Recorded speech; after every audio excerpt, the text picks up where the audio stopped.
Hello, hello, and welcome once again to a Beatles program, a weekly talk show podcast called Things We Said Today. I'm Ken Michaels, one of the three regular co-hosts of this show. You might know me for my other Beatles program, which is a weekly syndicated Beatles program called Every Little Thing. I'm being joined by my two other regulars. First of all, contributing writer for Billboard magazine, Access.com, that's AXS.com, Variety, Goldmine, a whole bunch of publications. He's the man who's always at the forefront of Beatle news, and that's our own Steve Marinucci. Hi, Steve. Hi, Ken. Hello, everyone.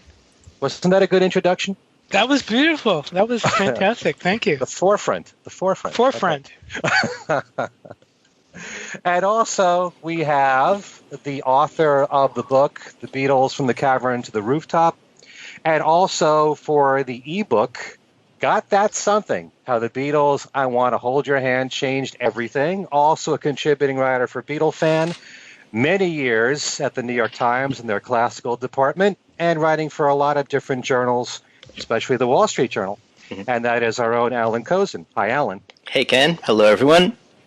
On today's show, as we note Paul McCartney's 75th birthday this week, we're going to be doing a tribute to Paul and just talking about Paul and looking back at his career and his many talents.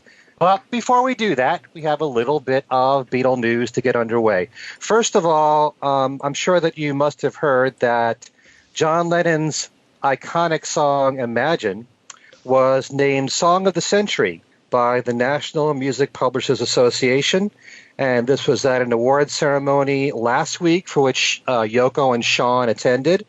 And also to go along with that is the news that Yoko has been given a songwriting credit for the song Imagine, all because of an interview that John Lennon gave shortly before he died to the BBC, where he basically said that Yoko was a big influence on the song because of her book Grapefruit. The passages in there in her poetry, it all started with imagine this and imagine that. So John had said in the interview that at the time he felt that he didn't want to give Yoko a credit because he was being more selfish, and I think his words were a bit more macho. But he didn't give Yoko a songwriting credit, but what they did at this ceremony was to correct that. So it is now being considered a Lennon-Ono composition. So I know that Sean said online that it was the proudest day of his life. Very happy for his mom and, of course, his father. So your thoughts on that, guys, about Imagine? How about you, Steve? Well, I'm real pleased. I mean, it makes a lot of sense, and I know there was some social media criticism of it, but it really does make sense because of that in the BBC interview. You mentioned the social media comment by Sean. He through Yoko's manager, I got a text from him that said basically the same thing for my story for Billboard. It said, when they officially acknowledged through my father's account that my mother co-wrote Imagine, the Song of the Century, it may have been the happiest day of mine and my mother's life. By the way, the award formally is called the National Music Publishers Association Centennial Song Award. Same thing, but just to say that. But I'm real pleased. I mean, you have to wonder why he didn't. He said why he didn't do it, but it's correcting a long overdue mistake, and I'm glad for her. I'm glad it happened while she was still around, and according to Sean, it brought tears to Yoko's eyes, and I think that's really cool. I think that's great. Right. Yeah. Alan? Yeah, I mean, I agree. I thought it was actually pretty clear that Imagine was influenced by the grapefruit stuff and this group of pieces that she had where she suggests what you should do. There was a formal name for them. It slips my mind, but maybe I think that because I heard the interview when John gave it, and I, must have said, "Oh yeah, right," But obviously John should get credit for co-writing Midsummer New York, but okay.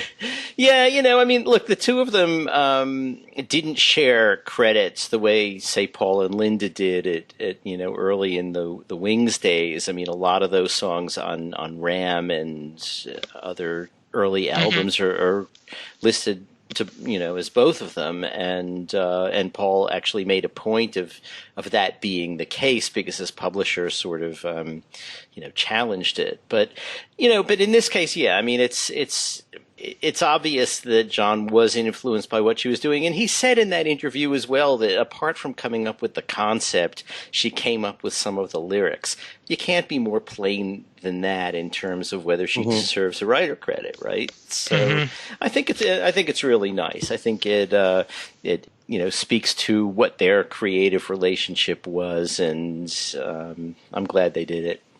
Yeah. When it comes to these songs, who are we to debate this when the artist spells out, exactly. in this interview, exactly that Yoko was an influence on the song? Are you going to go against the artist who created the song in the first place? Yeah, I mean, if you are, it means that there's really something else going on in your psyche that perhaps you should attend to that has nothing to do with, with the song, right? Mm-hmm. And I don't know. I mean, this is something we could debate but I think this actually helps her public, her artistic image. I mean, everybody kind of thinks Yoko is way out there, and in many respects she is, but also, she had there is a part of her artistic, influence or in her artistic. Her art that is grounded, and that kind of adds to that. So I think that's a good thing. So. Right. Well, at some point in the future, we'll do a discussion about songwriting and songwriting credits in the Beatles' lives, group and solo, and that'll be an interesting conversation. And we'll bring up Imagine in that topic, in that conversation. Okay. Yep. Another piece of news concerns Danny Harrison, because he has signed a deal with BMG Records, and he'll be releasing his first solo album this fall. We don't know what it's going to be called, but this is not an album from the new number 2. It's listed as a Danny Harrison album. And he is going to be doing a few dates coming up in July, playing at the Echo Club in Los Angeles, July 24th, and playing at the Panorama Music Festival. That's in New York City, so I can try and catch that. That's on July the 30th. So, Danny, after following a lot of years with the new number 2 and doing a lot of film scores, he's been involved with that, as has Sean, we should say. The two of them really, in recent years, doing a lot of work for scoring films. But he's now embarking on a solo album, and we'll see if he has a band with him, if it's just him alone. We don't know yet. Have you heard anything about this, Steve? No, I have not. I have not. I did see the news of the solo gig, but no, I haven't heard about the rest. So, right. Well, it'll be interesting to hear what his new album sounds like, and if it's similar to anything that he's done recently, especially with the new number 2. Any thoughts on this, Alan? No, I've liked the various projects he's done over the years, including the new number 2. He's done some other collaborations with people too, and I'm looking forward to it because he's a good musician. He's an inventive musician, and I think it's very promising news. Mm-hmm. Yeah. Okay. Any other news you want to get to, Steve? Well, there was a picture, talking about social media, there was a picture that Ringo posted up on social media this past week of him holding a CD, and everybody, a lot of people assumed that was Ringo's new CD. And I have talked to his publicist, and I can tell you it is not his new CD. They do not have a title. They did not have a title as of a couple of days ago. And I'm sure we'll get an announcement when it happens. But a lot of people were assuming that was his CD, and it is not. Now it brings up the question of when is he going to announce? Will he announce soon? And I assume that's probably going to happen, but that wasn't it. So it's just another case of people making stuff up. through social media, which you can do so easily, and spreading false information. So, yeah. Or to be fair, it's really a case of people adding 2 and 2 and getting 18. Right. Right. And one more thing, because I didn't want to forget this at the end. For those of you that are into ebooks, John Lennon in his own right is out as an ebook for $1.99 at Amazon. And it has the drawings. I have stumbled on it the other day, and I was absolutely floored. I couldn't believe it, and I bought it, and it looks really. I mean, it is what it is. It's got the drawings. Mm-hmm. So, yeah. Well, you should keep us up to date on the ebook situation, because I'm sure I definitely will. You know, a lot of books, past and present, probably are available as ebooks, and fans don't even know about it. So right. Well, Alan told us a couple months ago about "Love Me Do," which I didn't know about, and that was a great one to pick up. I think the price on that, by the way, Alan, has gone up now. I think it was $5.99 when you mentioned it, and it's now $8. I saw it today; it was $8.99. But still, that's cheaper than you'd pay for it in print. A lot cheaper, because it's that's one of the seminal Beatle books. So yeah, well, the price went up only because Alan publicized it. So probably, yeah, that's the book by Michael Braun. I think it might have been Al, actually. Yeah. Okay. But I like ebooks. I mean, I from my days of riding the subway a lot when I lived in New York, I constantly was reading books on my phone. I read huge amounts. But now I think of them as, these things are so small and portable and, small in terms of file size. I mean, you can walk around at this point with a really, really decent Beatles library on your phone and always have it at your fingertips or your iPad, right. Right. I mean, you can get Lewison's books on it, or at least tune in. I'm not sure. The others are available on PDFs, but I think they're pirated. Right. But, with TuneIn and with a legitimate ebook, you can do a search and a text search and things like that. And it's, it's very handy to have. I love using them now. Mm-hmm. I do too. I like paper books too, but, Yeah, I have a Kindle too, and I'm constantly buying stuff for it. It's become an obsession. But in any event, okay. Well, let's move on to our main topic, which happens to be Mr. McCartney. On June the 18th, he celebrated his 75th birthday. So we're going to be talking about, all the reasons why we admire him and his many talents that we've observed through his entire career. And we're each going to pick apart a certain aspect of Paul's talents and his career. And so why don't we start with Alan? Okay, what I was thinking about in terms of Paul's career and Paul's musicianship is, well, his musicianship, really specifically in terms of his instrumental work, because really, I mean, it's something that I think we often take for granted, is part of the sound. He's part of the Beatles, part of, then Wings and his solo stuff. And he puts out tracks and we take them in as a full experience. But if you really start focusing on what he's doing instrumentally, particularly, there's some amazing stuff going on. And, so I could break it down into sort of categories like, Paul as a bass player. I mean, I think he's recognized as one of the great rock bass players. I don't think anybody would contest that. But, people often point to the bass playing on Sgt. Pepper, which really is incredible. I mean, it's absolutely composed, contrapuntal bass playing that adds a whole lot to those songs and is a really an important part of what you focus on when you listen to them, even if it's subliminal, but usually it's not. Usually it's right out there. And but for me, I mean, it goes all the way back pretty much to the beginning. I mean, if you listen to All My Lovin', there's that walking bass line that starts as a descending pattern and then bounces around a bit. And, I find it an absolutely beautiful melodic bass line. And there's so much else going on in the song, like the vocal melody and the rhythm guitar, that sort of jangly rhythm guitar thing, that you can almost overlook it. But what Paul's doing there is really incredible. There are a couple of things that are, let's say, sly lifts, like, Chuck Berry's "I'm Talking About You" bass line, sort of grafted onto "I Saw Her Standing There."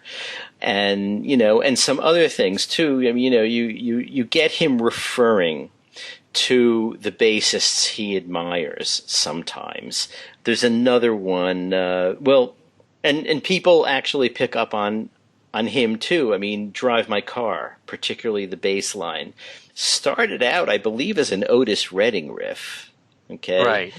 And then it got picked up by Jimi Hendrix in "Crosstown Traffic," and it got moved to the guitar line in "Crosstown Traffic," but it's still there, and the big clue there is that they're both songs about cars one way or another, but it's the same riff. And so, okay, then, as a guitarist, I think, again, people sometimes overlook, because I think when something like Revolver came out, I'm not sure we even knew that it was Paul playing lead on Taxman.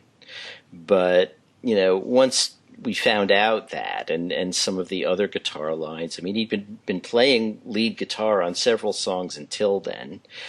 Some on, was it "Another Girl"? Or "You're Gonna Lose That Girl"? Yeah. Another Girl. Okay. And that's okay, sort of, bluesy playing. It's nice, but on Taxman, it's absolutely sizzling. And you kind of think, wow, I mean, what must that have been like for George to give up the lead solo on his own song and have, such an incredible solo sort of, bursting out of the speakers when people will assume it's him, but it's Paul, Yeah. And then from there on, I mean, I think at that point he made some sort of a leap as a guitarist, or at least as a guitarist whose work we were hearing, And then, on there's several songs on Pepper he plays lead on, not least the title song. And but now, Good morning. Good morning. Good morning. Yeah, good morning. That's right. Yeah. But, and now he is playing a lot of, or post Beatles, he played a lot of guitar on stage. I mean, at first it was, acoustic guitar, Yesterday, that kind of thing. And I think some other things in the Wings period too. He didn't pick up the guitar quite as much as he does now, I think. But, I wish he'd do a lot more lead guitar work on stage, because one of my favorite moments is at the end of his concerts when they're doing The End and they're all trading lead guitar solos. And, you don't see enough of him playing lead on stage. Yeah, but you see more than you used to, and I think he's, he really is an incredible guitarist. This is a guy who, and I should say drummer too, because as we know, he overdubbed, some drums in the Beatles things.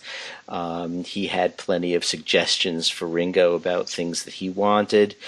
But he's also, there are a couple of his albums where he plays all the instruments, including drums, and he's a very good drummer. I mean, he can play all the instruments of a rock band, and and better than a whole lot of people who actually play those instruments as their job. And he just strikes me as being so intensely musical that I just get the feeling that if you hand Paul any instrument, he'll within a few minutes be able to get something out of it. I mean, he's just that kind of player. There are some people like that, and he's one of them. And that's I think we may not think of him as an instrumentalist quite as much as maybe we should, because it's part of the package, and we think of him as a vocalist and a songwriter and all the other things he does, but simply as an inventive player, he's just incredible. So that's what I have been thinking about when we were talking about his birthday, I mean, and the other thing about, he's battered his voice around a little bit over the years, and that's understandable. And also, you get to a certain age, and it just begins to change.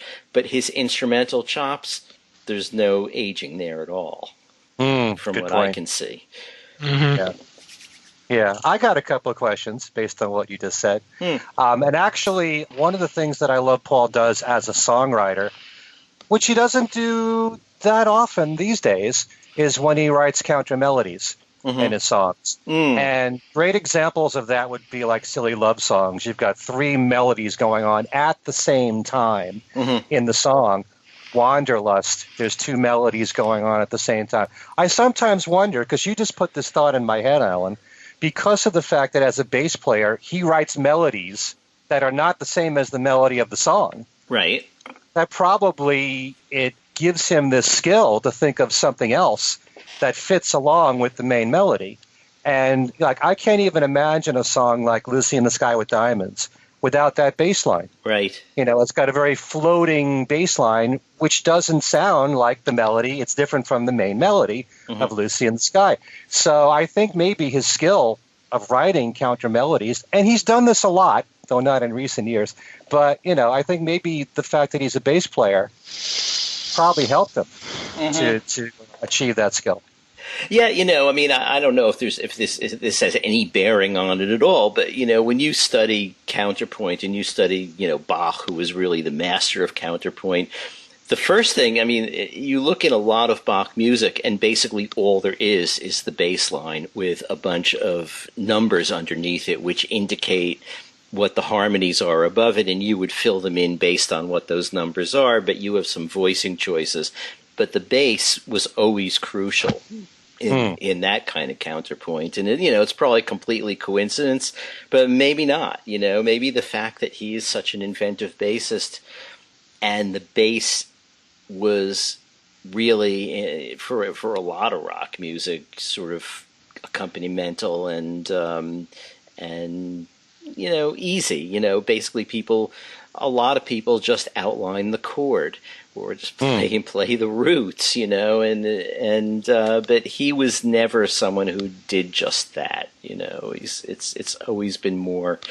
And he really does have a great contrapuntal imagination.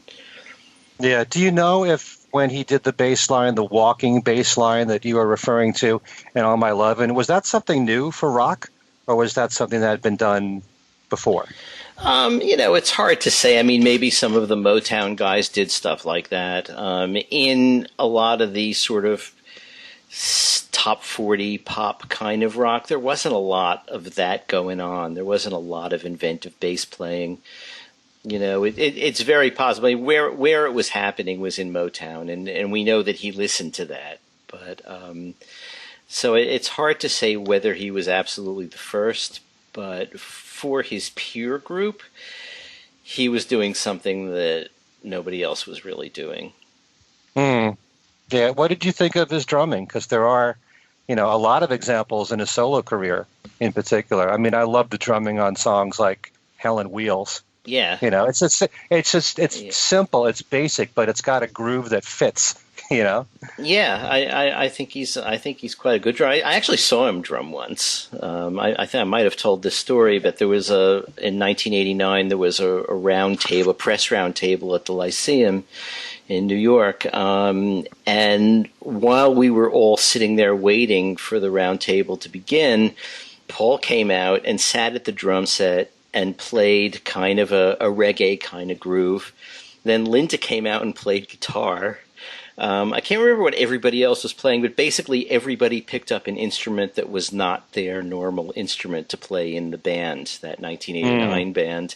And they jammed for a while, and I thought that was really fascinating. But the drumming there was pretty good. And, and I've also talked to Denny Seiwell about Paul's drumming, and we may have on this show too, when he was on, and he thought he was really a quite good drummer. Yeah, one of my favorite moments in watching Paul in concert, because we never see him drum, is when he was in MTV's Unplugged and he actually did drum Mm-hmm. for Ain't No Sunshine, if you remember. Right. Because Hamish Stewart sang lead on that. It's a rare moment when you actually watch Paul drumming on stage. Yeah. I wish he'd do more of that, too. Yeah. Anyway, what about his piano playing? Oh yeah, Alan? I forgot about his piano playing. But he's again, early in the Beatles years, it was pretty rudimentary, but he very quickly came up with a very fluid piano style. And you think of things like, what was that? Is that Little Woman Love? There's a sort of rollicking kind of, by the time he's at that point, he is very, very fluent on the keyboard. And you also hear it in some of the outtakes of Pepper. And particularly in, for instance, the piano parts in A Day in the Life that he plays, those are really, it's not like it's like a Liszt piano concerto, but for that song, what he's doing is absolutely perfect. And but you also hear him messing around on the piano on some of the other outtakes, and you can hear that he's got this kind of, barrel house sort of quasi-jazz thing going on that, again, like I say, if you hand him an instrument, I bet he can make something of it. And if he gets interested in it, like the keyboard, and he's going to devote some time to it, he'll master it. I bet he could give a lot of rock pianists, and there were some great rock pianists, a run for their money, I do kind of wish, I do kind of wish that he had learned to read notation. He has always said, well, I didn't want to do that because I was afraid of being influenced. And the example he gives is that he found out that somewhere, Leonard Bernstein somewhere from West Side Story, is actually the slow movement of, I think, the Beethoven Second Piano Concerto. And he says, I don't want to have that kind of accident. But in Bernstein's case, it wasn't an accident. It was deliberate. It was an homage. And I think that the one thing McCartney would have gained, and I don't know that it would have been a huge gain, because he's done quite well without knowing how to read. But it just would have been possible for him to just, flip through a book of music, sit down and play it. And, he always used to play that Bach Bourrée that he eventually turned into the intro to Blackbird. He said that he and George used to play it because it was on a Chet Atkins record, but he always plays it kind of wrong. And it's not that difficult to play. All he would need is to have the music put in front of him if he could read it and just say, oh yeah, like that, easy. So I think it's something that it's a pity that he didn't do. It's not earth-shattering pity. It's just that I think I think he would have benefited from it. Yeah, it's interesting on how you look at that, because the Beatles achieve what they did without being formally trained, and just whatever came to them naturally. If they felt it was right on the record, then they went with it. And if they were taught how to do everything properly, like this is music theory and you can use these chords with these chords, whatever, you probably wouldn't have had the same result on certain songs where an odd chord would have worked better, That's if they decided to follow the rules, but all great composers become great composers by jettisoning the rules. They just did it intuitively, Right. True. Okay. Steve, how about you? What area did you want to tackle? Well, I went through his diversity of mostly things outside of music, although I did go through music, but I think you're going to go through that, so I won't touch on that too much. But one thing I was sitting here thinking that none of us had probably mentioned, that I will just mention briefly, also is his personality, and I think that's been that is probably a huge factor in the whole Beatles history. I mean, we all know that, how on the Ed Sullivan Show that he was the one the girls were screaming at the most. He was the one that had the biggest legion of female followers. There was a lot of female followers that still like him a lot, but his personality. He's had a very, he's been very, very personable. Whereas, there are some rock stars that are not, and the reports are that, and Alan, you can tell us since you've now. I have not met him, although I have been in close range to him.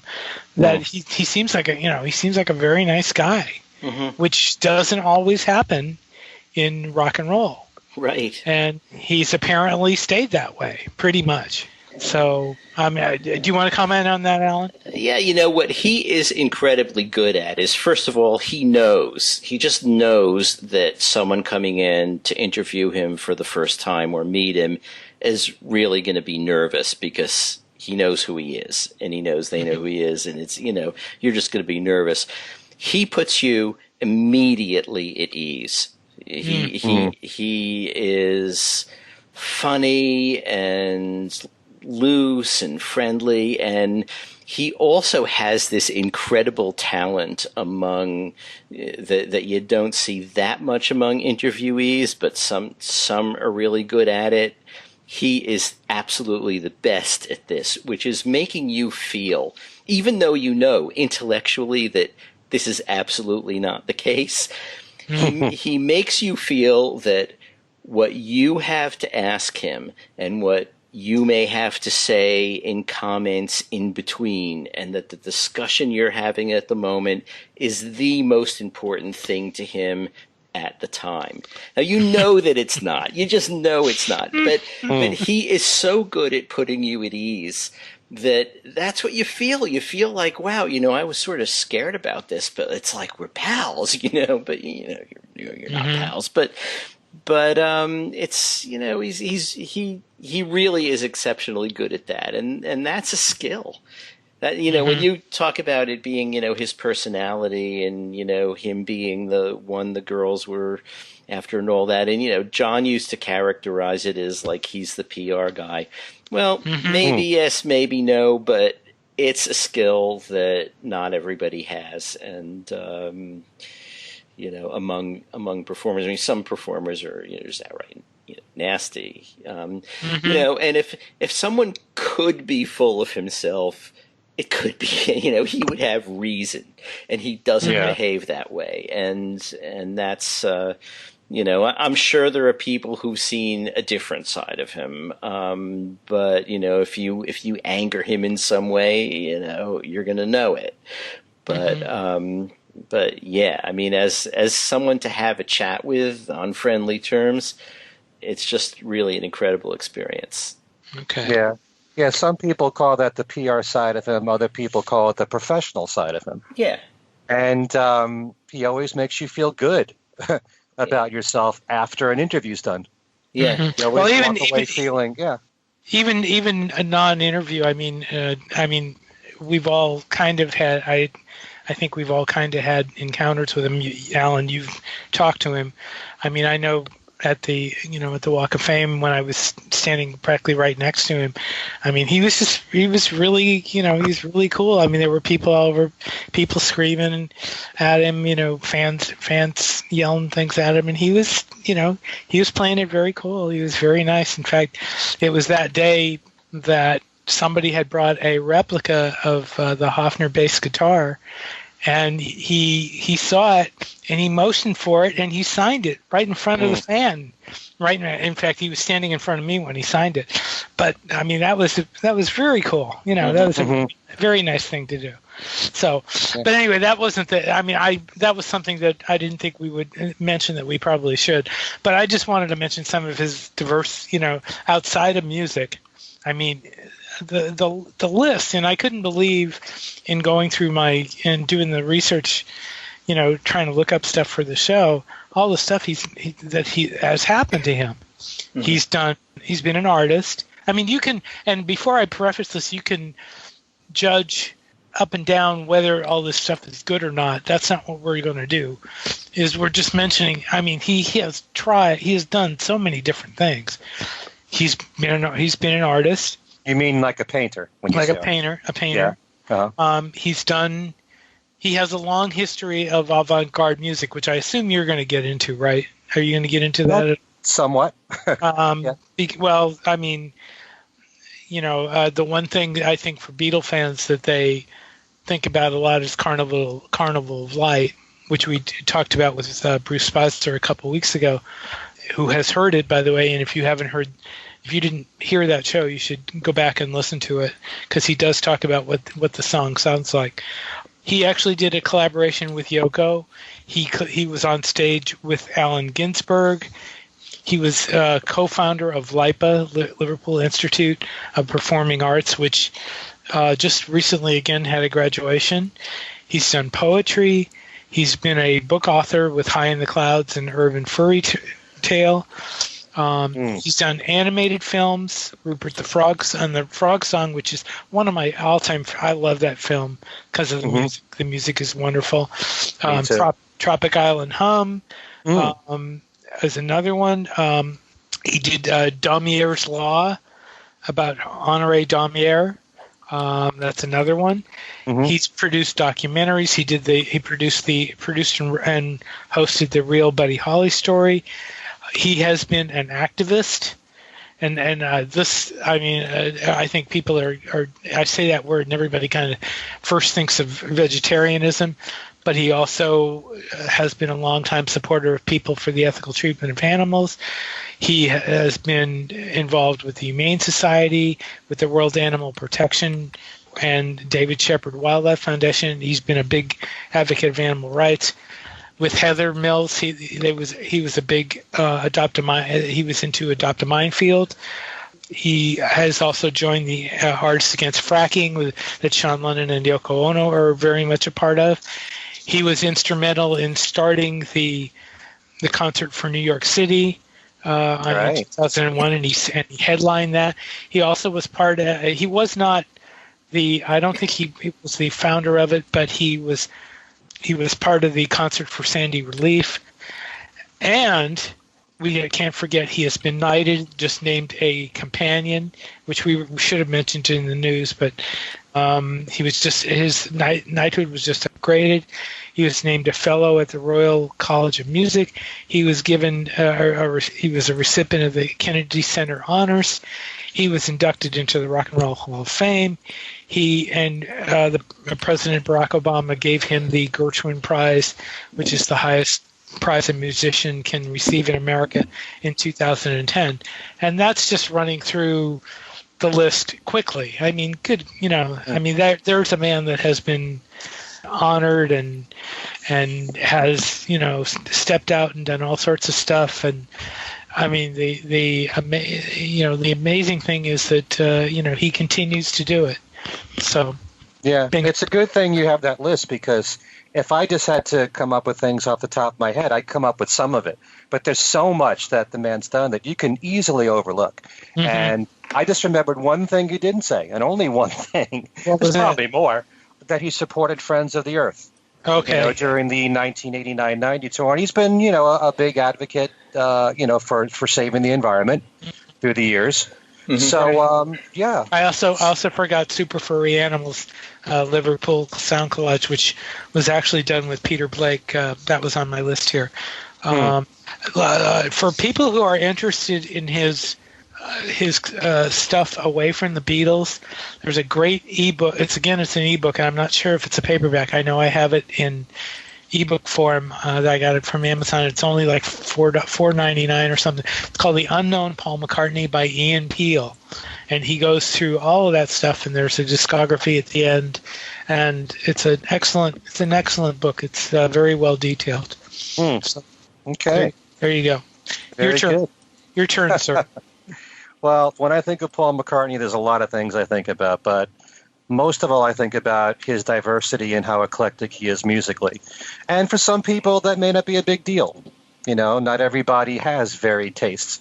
but I do. And I think a lot of that has to do with the fact that I grew up on the Beatles and Top 40 radio, and I was exposed to a lot of different musical styles through them.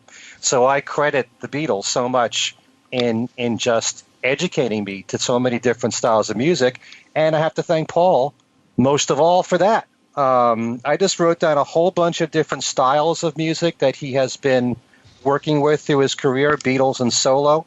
Obviously, you have to say the ballads and the love songs. He's been, some people think of him as being the greatest writer when it comes to love songs. Mm-hmm. And who can argue with that? I can always make the case. We can always do a show, Paul versus John and George, as far as songwriters and all. But Paul has written some of the greatest love songs ever of all time. And then there's all the rockers, too. You can go from I Saw Her Standing There to I'm Down to Jet to Junior's Farm. There's so many of them. And he's been so skillful at coming up with some of the best rockers, Helter Skelter being one of the heaviest in the Beatles catalog. There's dancehall music or vaudeville music. He's very well known for doing songs like When I'm 64 and Honey Pie. Mm-hmm. And later on. That's one of my that's one thing I've always loved about him is doing those songs. I've always had a real fondness for that stuff, and I've always loved the fact that he's done that. But, he just shows that he's been interested in all different styles of music, because when you talk about all this pre-rock and roll stuff, you can talk about Kisses on the Bottom and standards and all that, and writing songs in that vein, like My Valentine. But he's also written not just the dancehall songs, but there's something like, for example, an instrumental like Thingamy-Bob. Now, Thingamy-Bob, which was a single by the Black Dyke Mills Brass Band in 1968, which was used for a TV theme at the time, is very much like something that I would categorize as being in a Hal Roach movie or Hal Roach film, like The Little Rascals or something, or Laurel and Hardy. And it fits that style. It doesn't sound like When I'm 64, but it's something different. It's mainly brass instruments. Yeah, there would be on that. But that's something completely different from When I'm 64 and You Gave Me the Answer and those type songs. And then there's an instrumental, which I really love, called Goodnight Lonely Princess, which is on Give My Regards to Broad Street. It's a bonus track that's on the CD. And it's this instrumental, which sounds like it came from the 30s or 40s, that Lawrence Welk conducted. It's got that kind of a feel to it. And I love that. These are the kind of things that he slips into his catalog. He wouldn't do like a whole album of that, except for Kisses on the Bottom. But, you either know this or you don't. This just shows, how varied he is in all these different styles of music. He's embraced show tunes.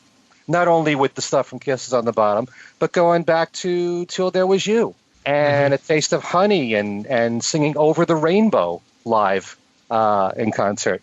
Till There Was You was really a risky proposition back in 1964 because here was a rock band doing, a Broadway tune, and he pulled it off magnificently. And they really did a great version of that song. And I love the fact, which tour was it that he pulled that out again? Which tour did he do that song? Oh, he did that in the mid-2000s. Right, yeah. It's on the Space Within Us, I think he did it.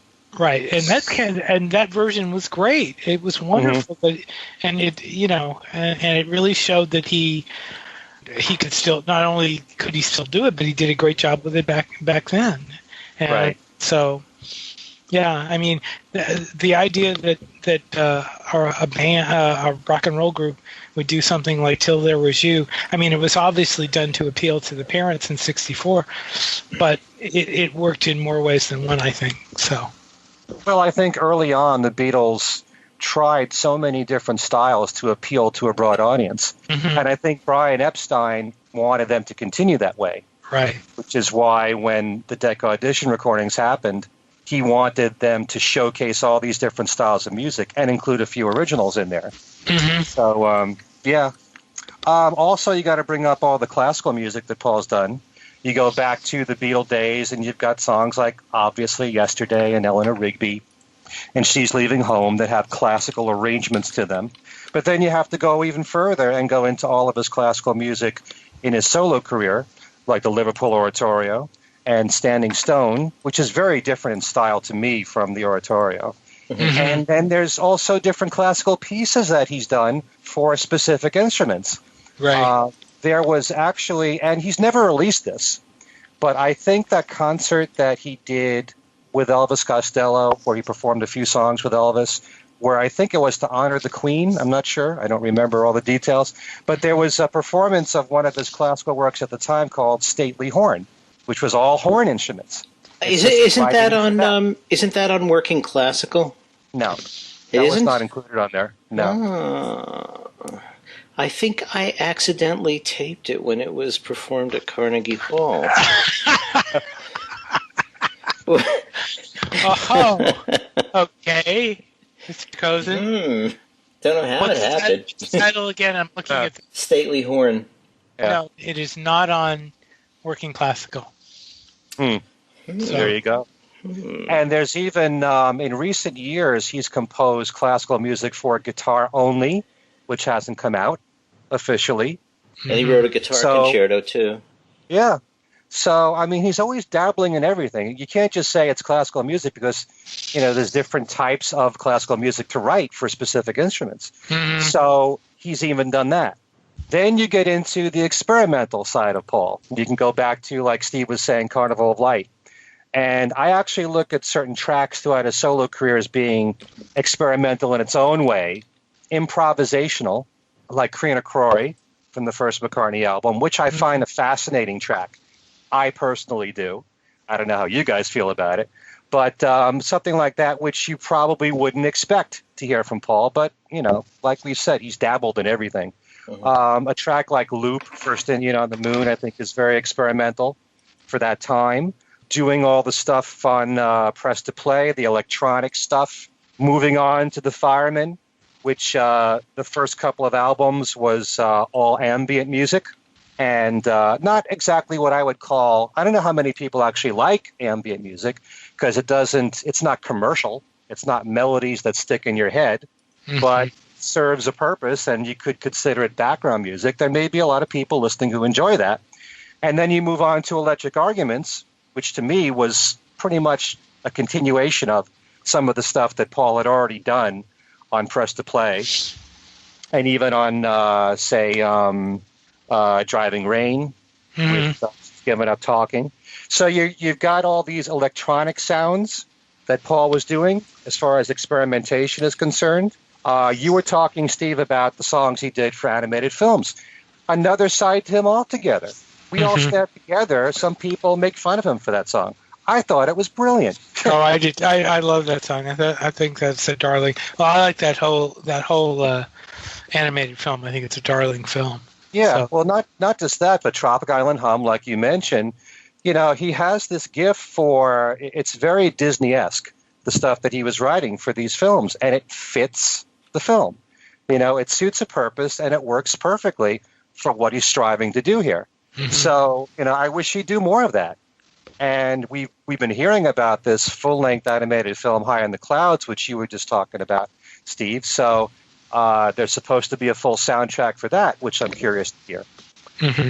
There's folk music. You can go back to the Beatles, I'm Looking Through You, Blackbird, those songs, Mother Nature's Son. The first McCartney album's got that kind of style to it. A lot of the acoustic stuff that he's done, it's kind of folkish in a way. Calico Skies, those kind of songs. Country music. How about a song like Sally G? Mm-hmm. Sally G, to me, is a perfect country pop song. I wish he'd do more of that stuff. Country Dreamer is kind of in that vein. Dance tracks. I know that's not a favorite of Alan's in particular. Mm-hmm. But, the dance version of No More Lonely Nights, doing songs like Good Night Tonight, Good Sign, he's experimented with songs like that. Pretty Little Head, 12-inch versions, more dance versions of his songs. He's got into songs that I wouldn't necessarily categorize as jazz, but they kind of have jazz overtones that could lend themselves to jazz arrangements, like Distractions. Right. You can easily think of as being somewhat jazzy. Even going back to Bluebird. I love the Howie Casey sax solo in there. It's got a jazz feel to it. A song like Right Away from the Press to Play sessions has a jazz feel to it. So he's dabbled in all these different styles of music, and I'm sure I've forgotten one or two. Actually, I was going to mention two things you forgot, or three things actually. Getting back to the classical thing, Garland for Linda, Etchy Cormayam, and Ocean's Kingdom, the ballet. There you go. and a leaf. And a leaf. Yeah, which was classical music for just piano. So he's done all these different things, and it's amazing that he's been able to do it all. And as far as I'm concerned, he's done it all very well. Well, I don't think this is the show to be critical of that, but because I can be critical of one or two things, but I mean, you have to give him, credit for trying this stuff and being able. I mean, he's been able to pull it off. I mean, getting the idea to do it is one thing. Actually pulling it off, for example, with Ocean's Kingdom, is another. And so, he's been, he's done all that, and there's almost it's seemingly like there's almost nothing he can't do. But there's very little that he hasn't done. So right. Even as I recall, there's a YouTube video where he made pancakes or something like that. Didn't he do that too? He did something cooking. I think it was mashed potatoes or something. Was it mashed potatoes? There we go. So, what next? Yeah, well, he's never done like a Broadway show, although he's recorded Broadway songs, a few of them. So, I'd love to see him try and tackle that. He probably won't, but, there are some things he hasn't done. There was the book of poetry and the readings that he gave from it. That's Blackbird, yeah. Right. There's just so much here. I mean, it's just, it's really, it's mind-boggling. The Allen Ginsberg collaboration is pretty astounding when you think about it. And I still think the whole way Kisses on the Bottom worked was pretty astounding too. But I mean, it's crazy. It's crazy all the stuff that he's done. So. It's amazing to think that in one lifetime that anyone could do all that Paul McCartney's done. And that's not even counting all the touring that he's done and all the incredible shows that he's put on. Right. So, and he's got another album supposedly in the works, according to... until the day he goes, he'll be working, I'm sure. He always keeps busy with something. You kind of reminded me of the book Blackbird there, Alan, and also Paul's paintings. You don't hear him talk about that now. I wonder if he keeps at that. So, well, some of those things, you figure they were probably vanity projects, and some things worked out better than others. But I mean, still, the fact that the painting was not what you'd call middle of the road painting. So it's hard to say. I mean, who knows what he does in the privacy of his home? I'm not an expert on paintings and artists in that regard, but it's nice to know that there's a book out there where you can actually look at it and judge for yourself. Right. Just to know that he did try doing that. The same thing with having a book of poetry where it goes beyond some of the songs that he's written. There are some poems in there that are strictly poems and nothing else. So it's just nice to have that as well. Or songs that he envisions as being poetic in its lyrics. So there you go. There we go. Anything else you want to add, guys? No, I think I covered all that I wanted to cover. I mentioned the two ebooks. Oh, well, actually, I'll mention it briefly. I had the opportunity, and we were talking about this before we got started, of finally hearing the Star Wars Sgt. Pepper parody, and it's absolutely wonderful. I was really, really impressed. Yeah, me too. It's funny. So it's clever. Right. Let me get that. I had their name on my screen. It's they're called Palette Swap Ninja, is the group, and I believe the stuff is on YouTube if you want to hear it. But it's really funny. It's really funny. So I haven't heard it yet, so I will definitely listen to it in time for our next show. Okay, all right. Maybe you could even play it on your show. That's a possibility. There we go. There we go. Anyway, okay. I'm through gabbing away. All right. So if anyone would like to get in touch with us, let's give everyone our contact information. We'll start with you, Alan. Probably the easiest way to get to me is through Facebook, either under Alan Kozin or Alan Kozin Remixed, and through the group email. Okay. And Steve, how about you? Let's give the folks our group email first. Group email is thingswesaidtoday@gmail.com. You can also catch the show on Facebook, Things We Said Today Radio, Beatles Radio Fans. And the show is available for download on Podbean and on YouTube. And it's also on the TuneIn app. And you can get a hold of me at BeatlesExaminer@gmail.com. I am also on Facebook under my own name.